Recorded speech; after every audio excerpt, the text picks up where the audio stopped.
It feels like ages since I've been down here. It's been 3 weeks since I fished Southbourne. It's a crazy amount of time. Now, Thursday, May the 4th. Literally just come out, usual after work, unwind little session. Catch what's going to come along, really. 2-rod approach, usual thing. Nice and simple.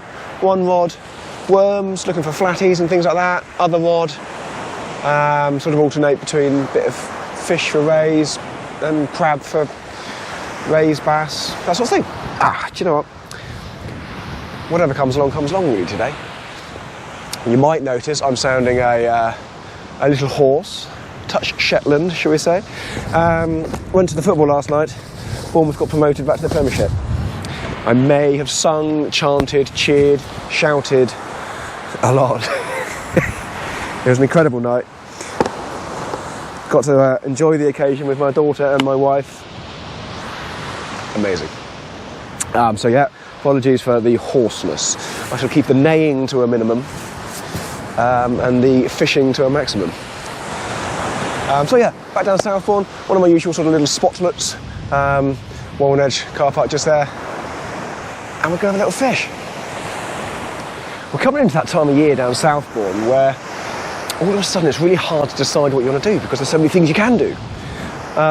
Just as I'm setting up, keep seeing birds diving in, crashing into the water. They're chasing all the little tiny sand eels that have turned up in the bay, which is very good news, obviously, for fishing. I hadn't really planned on doing any kind of pop-up fishing, but now I'm thinking, ooh, I could throw some pop-ups into the mix.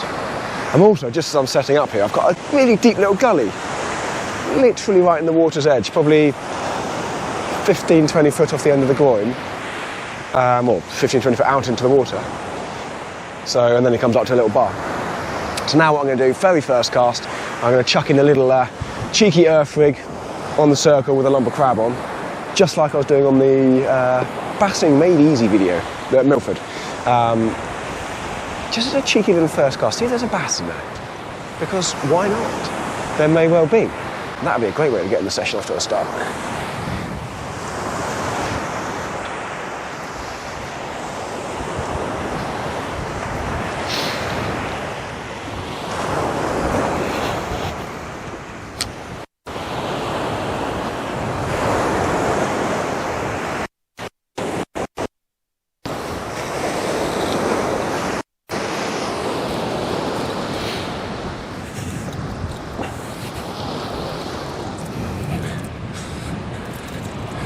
Do do do do do do do. Right. Let's put that down there. Let's put my bait weight to this side. Kind of feel like I'm fishing one back to you, sorry. It's blowing a fair bit from the west. So I want to set it that way so I'm not facing into the wind and crying on camera. But equally, quite a bright sun, so if I set the camera facing that way, you guys wouldn't see anything other than glare. And we all know you want to see my beautiful face, right? So if I'm talking to you and my rod goes, can you let me know? That'd be great, thank you. Well, nothing on that little crabby right in the edge yet. So whilst I had half a crab, I thought I'd stick that on a bar rig and launch it out on the other one. So I've got half a crab in, half a crab out. I am going to revert to what was originally plan A. Simple 3-hit flapper with some worm baits on. I've got some combination of some fresh blacks and some mackerel. Why did I find that so hard to remember?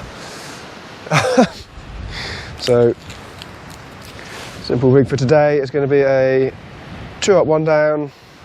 What are we on here? 2 foot snoods.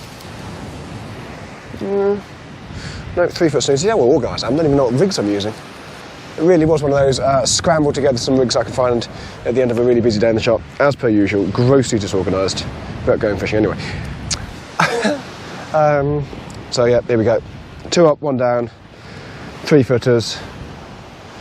So again, 2 up, 1 down means I've got 2 snoods up the rig body, so that's the top of my rig body. That's my first snood. 3 foot below that, I've got my next snood. And then the down part means I've got 1 snood down the bottom of the rig body, which is going to be then trailing below the lead. Interestingly, a lot of people think if you're fishing something like 2 up, 1 down, or 3 ups, that sort of thing, those up snoods are off the bottom. They're not. Unless you're fishing exceptionally close with your rod really high, that rig's nearly always flat on the bottom. So don't go thinking that you're keeping snoods off the bottom. You're not. I always say try it out. Try it out on a field. Or why on a field? Why not on a beach when you're here? Try it out on the beach. Flick your rig just 30, 40 yards out, quite a short cast, and put your rod in the rest and go and look what your rig's doing. Flat as a pancake. And then lift your rod up. Then go see what your rig's doing. Still flat as a pancake. It's 7:05. We're approaching low tide. It should be a really good sort of set of conditions for it down here tonight. So we'll just have the turn of tide, in theory, just as that light starts to fade, and then a nice flood up into darkness. As always, I'm confident we're going to catch fish. I would imagine the next hour and a half, 2 hours, where does it get dark now? I don't know. Will be the time for the place. There's been the odd dab coming out as well. And strangely, daylight sole. I mean, gin clear waters, bright sunshine, catching sole, which are usually a nocturnal fish. It'd be nice to bump into one of those. Actually, it'd be nice to bump into lots of those.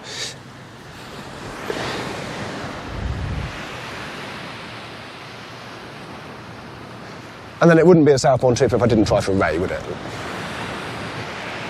So we will try for a ray as well. I was just about to say later on, but I mean, I've got crab out there now, so there's no reason why I'm not going to bump into a ray now. So on this 3 out flapper, I'm going to mix things up a little bit. So on the bottom, I'm just going to put plain rag. On the middle hook here, I'm going to put a combination of rag tipped with a little blade of black lug. Frozen works just as well for plaice and sole and things down here as fresh, so don't worry too much if you can't get fresh. It's always nice to have fresh, like anything, isn't it? But don't worry too much if you can't. And then on the top hook, I'm going to put just straight black lug. These fresh are great. You give it a slap down like that, and the muscle sort of contracts and it goes really sort of stiff and hard, which makes baiting up really easy. Also keeps your bait presentation nice. With frozen blacks, I tend to whip them up, make sure they're nice and tight on the hook. Otherwise they go a bit saggy and just kind of sag off around the corner of the hook, around the bend of the hook. I really am losing my voice. I'll have to do subtitles on this one. Come on, you cherries. Right. Let's get that in. And then I'm not gonna put this out very far at all. I'm just gonna plop it a sort of a nice 60-yard overhead sort of thump.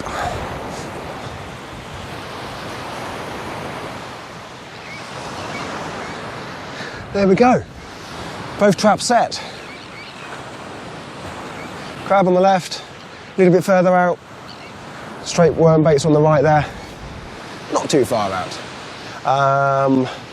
Let's be a little bit more serious. So it's 7:10.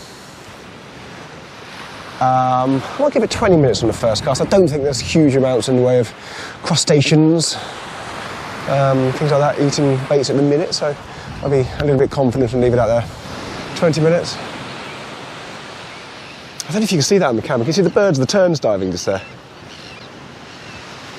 Just the other side of that little sort of close-in sandbar there. It really is tempting me to put on a proper rig. In an ideal world, I'd have brought down some of my salted mackerel fillets. And that is something we'll cover later on in another video, is how to salt mackerel fillets, literally just using very basic, cheap table salt. A light sprinkling on your fillets, it draws the moisture out and it toughens up that fish. So when you're cutting little really thin, tiny little strips for pop-up rigs and things, it just holds together a lot easier. It doesn't go all mushy and just fall off the hook on the cast.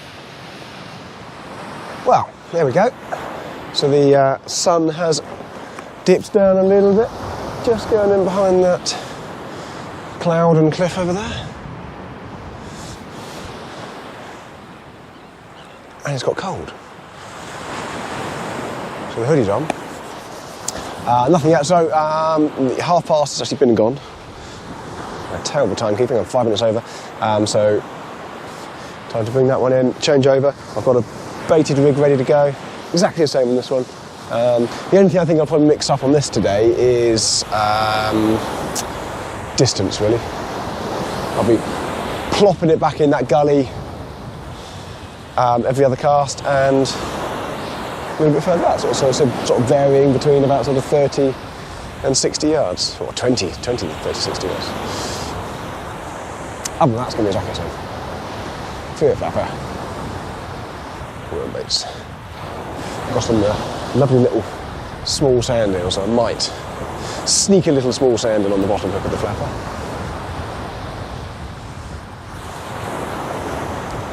Little tiny bits of sort of cabbagey weed. Oh, that's not cabbagey weed. That's funny looking cabbagey weed. Cabbagey weed seems to be moving. Caught a fish, guys. Check me out. Genuinely, no idea that was on there. Probably one of the smallest plaice I've caught for quite a while. I'm going to have to come pretty close to the camera to show this one off.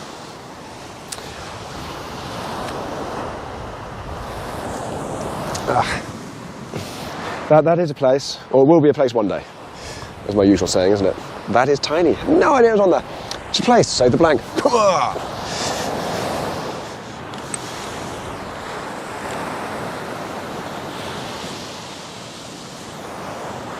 Right, so that one's gone out. Close in. I did run over on that cast timing-wise. Can't remember exactly what I was doing, faffing around, but I was faffing around. So one of these hooks had a fish on. The other hooks, I must have rolled us around the sand and completely tangled it up, absolutely stripped clean. So 25 minutes, way too long. There you go. I haven't taken any bait off that. That is all that is left. So there was a fish and 2 very, very clean hooks. So definitely dropping that back to 15 minutes. 7:39 now.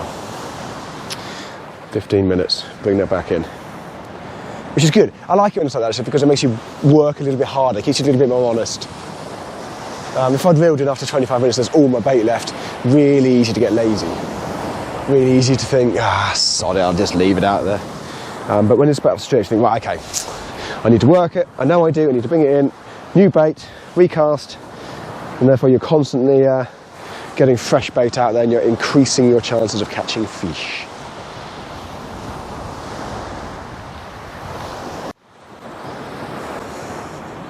Well, time came and went. Both rods came in.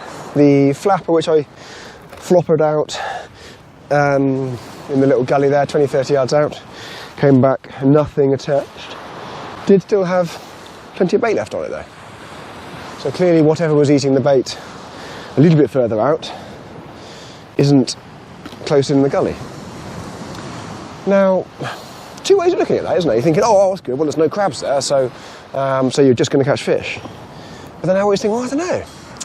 Maybe there's just more life further out. Maybe if it was little small crabs and shrimps and things like that eating the bait, then the fish are going to be hunting them, aren't they? So I'm going to stick with the plan. So this cast has gone out again, probably about 80 yards to be fair on that one. Give it a bit of a whack with the old 3/8 flapper. They're never exactly going to go that far, are they? But So I'm going to keep alternating in and out, see what comes up. The bar rig, which I fired out, I did swap over, did I tell you? First cast went out with crab, I swapped over to a worm bait, and that came back with a very pleasing result, with a much nicer sized plaice on the bar. As always, as if there's any other rig I use. There we go. So, a little bit bigger than the last one. It's going to go back, it's not worth keeping that one. But there we go, 2 plaice in the last half hour. Not bad, not bad.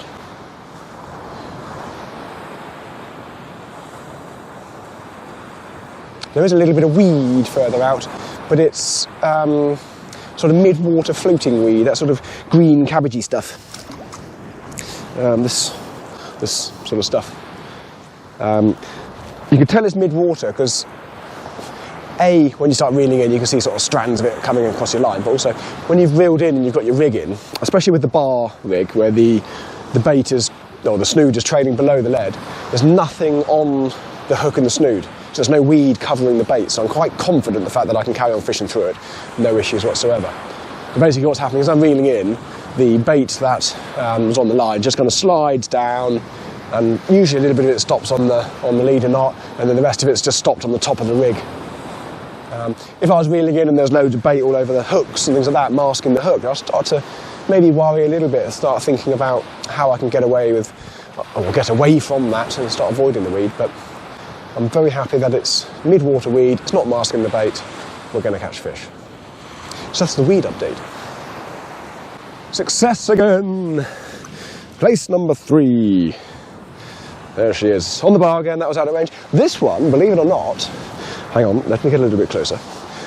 This one was actually on sand eel. I got some of these lovely little tiny sandals in the shop. Whole one of those on a size 1. Whacked it out last year or year before. I lose track of time. A couple of the best plaice I had were on whole sand eel. So I thought, that's funny because you wouldn't go fishing for plaice with sand eel. But 2 of the better ones I caught were on sand eel. So I thought, well, maybe I should do that. Maybe I should actually target them on sand eels. Result. So yeah, small sand eels, not going to come down here with huge great big sand eel and squid baits or sprat and squid baits necessarily, but these little ones I got them in it on a bar rig on a size 1. Game on.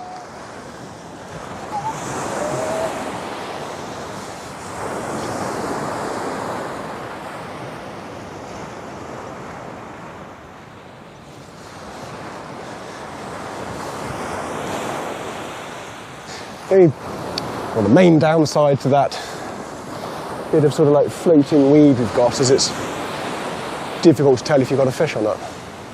This is on a plain pyramid lead, and I've just sort of lifted into it. Normally I'd be like, oh, that's a fish, because there's a nice bit of weight there, but I just don't know. It could be a fish, it could be weed.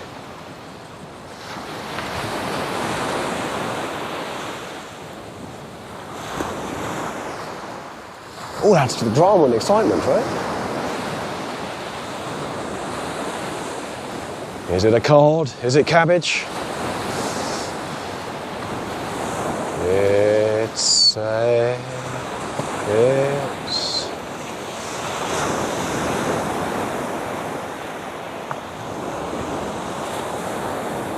fish.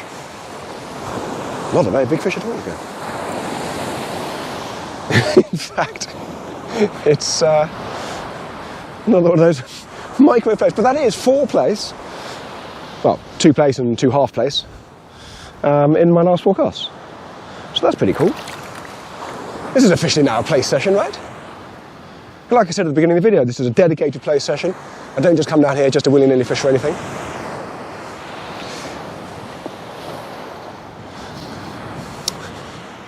Just realised I'd broken my rhythm. I just put that one out at sort of 70, 80.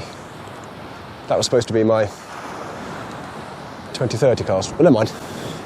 I've had all my fish out. So it kind of makes sense to cast out, wouldn't it? Let's be honest. Right. Stopwatch is on. 15 minutes. Crack on.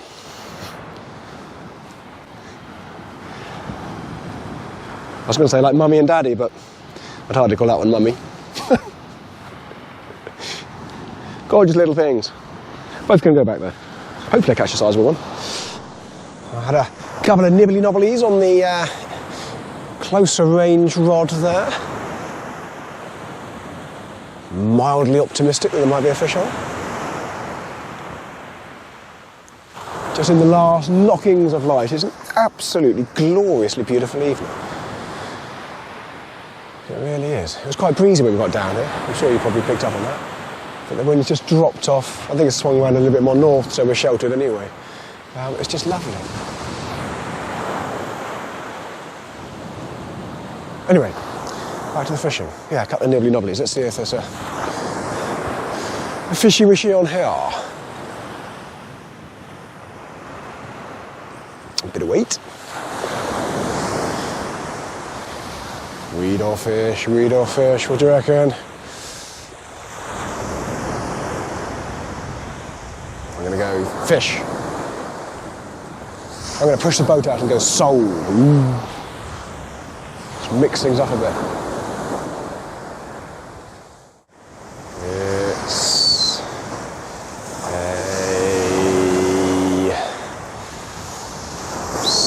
something or other. Oh. Well, it's not a sole. It is another place. Place number 5. Not Mambo. Place number 5. Another little fella there. Not complaining. 5 plates. Just starting to pick up a little bit of cabbage out further again. It's not too bad again, it's just on the line. I've just had another pull down on the worms on the inside. Is it going to be place number 6? Are we going to have some variety? Is there any spice in the evening? Find out soon.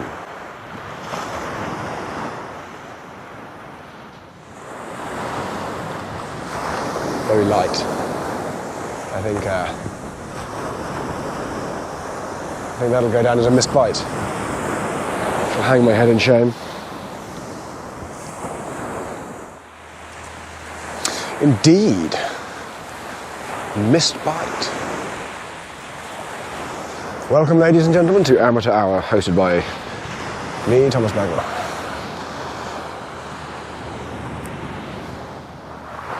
With the gruff voice. Shall I come up? Yeah. But